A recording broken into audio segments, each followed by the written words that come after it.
Election night is in 102 days. It's coming. I don't know where I'll be that night, but I know that when Kamala Harris wins and democracy survives, I don't want to be cheering like a spectator from the stands. I want to be laid out crying the tears of joy and exhaustion and connectedness that is only ever felt by the team who left it all on the field together. And after Kamala Harris wins, the fight will sure as hell not be over. But the point is, it will be able to continue. All 150,000 of us here tonight are different. We are not coming together tonight to protect one particular group's belief. We are coming together to protect the freedom of each to speak and fight and organize for her beliefs. I will tell you off the bat, I don't believe that when Kamala Harris becomes president, injustice and racism and war will end. I have no delusions that the establishment is the answer. The activists and the organizers, thousands of whom are here tonight, one of whom is my child, are the answer. And they are going to have to keep imagining, organizing, and fighting to expand the humanity that power protects.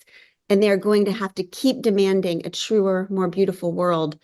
So what I'm doing during the next 102 days is everything in my power to elect an administration that will not hurt or silence the organizers, but will allow them to continue their world-saving work. When we started planning this call, I was listening to my dear friend Shannon Watts talk. And like every time I listen to Shannon, I thought, my God, Shannon is unshakable. I, on the other hand, am shakeable as shit. I live my life like a terrified dog in an eternal thunderstorm, just shaking all day. And when I started showing up and speaking out and organizing for work like this, I was excited because I thought it was going to be amazing. I thought I'd say some good, smart stuff and everyone would be like, yes, Glennon, yay, you are so brave and smart and good. So my first few actions, when everyone kept getting so angry at me, I felt really scared and confused. I figured I probably just needed to tweak things so I could get it right and everyone could be happy with me. I called a friend and said, can you help me figure out what I'm doing wrong? People keep yelling at me and threatening me and making fun of me and telling me I don't get it and I'm stupid, even people on our side. And she said, yeah, Glennon, that's just what it is. You're not doing it wrong. You're just finally doing it.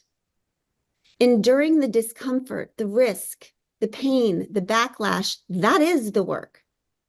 That's why white women so rarely do this work, because it's not safe, because you have to get your hands dirty, because you might make your neighbors uncomfortable, because you also desperately need to be approved of and liked. You're so obsessed with getting things right that you don't do the right thing. This work is scary and messy and uncertain, and there's no getting it right.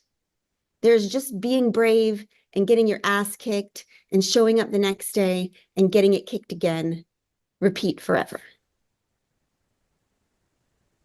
And I thought, okay, well, honestly, if someone explained it that way, I may have just focused on pickleball like everyone else.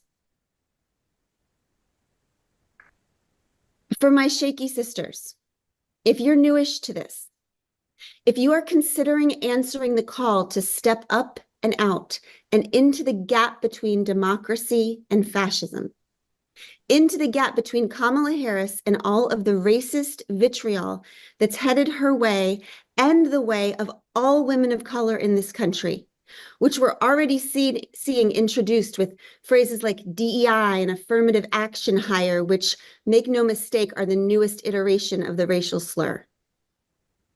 If you decide to commit, you don't need to be unshakable. You can show up and speak and work, and you can shake the whole time. But I need you to know how it's going to go. It's going to be a shit show. The other side is coming hard, and it's going to be relentless and devious. The backlash will feel like it's coming from the inside, and that will be destabilizing. People who you love and respect will disagree with you and say you don't get it and dismiss you, and that will break your heart. Bots will flood your comments and make things look even more divided than they actually are. People you're organizing with will hurt your feelings. Your leaders will be imperfect. You will wonder who is in charge, and you will be desperate to talk to some kind of manager, and there will not be one, which honestly is still really a struggle for me. You will lose some people.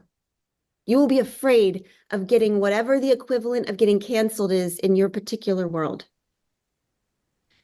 I was talking to my therapist this week about this hovering fear of mine, and she said, yeah, but what if every single bit of trust and credibility and social capital we have each built was saved up just for this moment?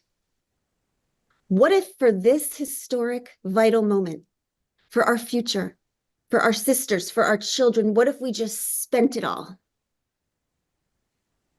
And as my sister says, worried about getting canceled? Spoiler alert. If we stay quiet and don't fight, we're all getting mass canceled on January 20th, 2025 anyway. So risk it now or get ready for it later. Our silence will not protect us. It never did. If we decide to show up, we don't have to wonder or worry that we might fuck up and get in trouble. We will fuck up and we will get in trouble over and over. That's how this goes. Mistakes will be made and feelings will be hurt. And I will say out loud that I feel afraid about that because we white women do not yet know how not to turn on each other. I don't know how yet either. But this time I'm going to learn. Because listen to me, this moment could be historic in a different way too. We as a group of white women could do this moment and this 102 days differently. We could put ourselves out there and we could make mistakes and get scared and disagree and hurt each other's feelings and still stay connected to each other. We could let people be angry with us and disapprove of us and mock us even and not take our ball and go home. We could decide to care more about our children's futures than our own comfort. We could not just post trust Black women. We could also start doing it. We could recognize that Black women know how to do this and we do not. That forever they have organized, unified, and delivered in elections more reliably than any other group, behind candidates that were far from perfect, who often didn't even deserve their votes, but who they knew best protected their families, communities, and future. We could look at the numbers. How in 2016, less than 2% of Black women voted for Trump, while 47% of white women voted for Trump. How in 2020, less than 5% of Black women voted for Trump, while 53% of white women voted for Trump. We could see clearly that now is the time to learn from Black women's ability to organize and unify and to follow their lead.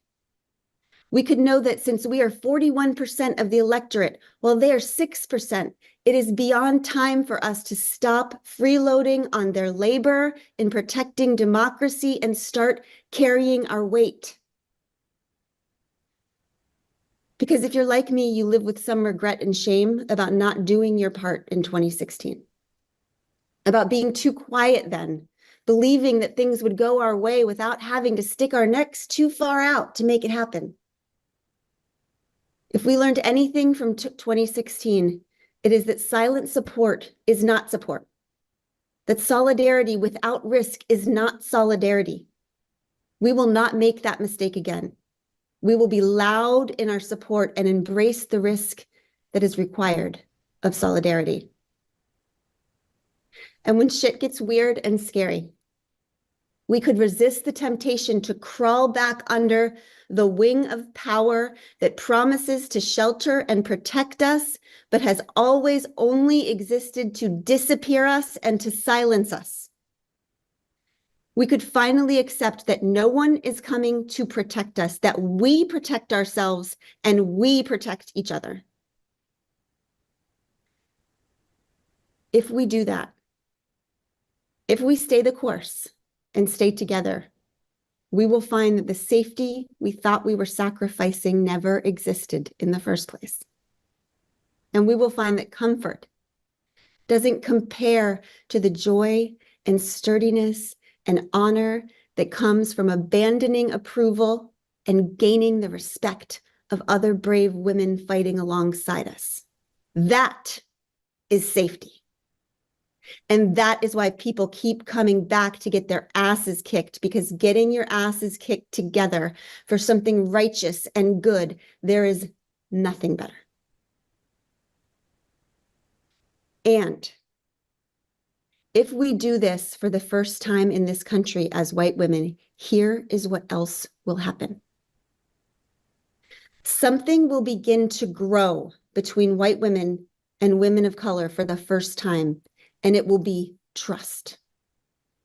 And if we earn trust, we will finally be able to join together, and we will become the biggest coalition this country of women this country has ever seen. And then for the first time, we will taste what real solidarity feels like, and we will see the power that real solidarity has. And on election night, and when our babies read of Kamala's victory in the history books, we will stand sturdy and proud, knowing that we were among the women who finally united, and we won. We won, and we saved the goddamn world. For ourselves, for our children, for each other, and we did it together. I feel so much love for every single one of you here tonight. Hi, Mom. Hi, sister. Hi, babies. I'm ready. I'm ready to kick ass, and I am ready to get my ass kicked with all of you. Let's make history.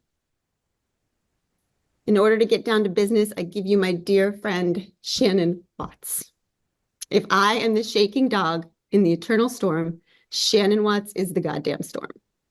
Shannon Watts, let's fucking go.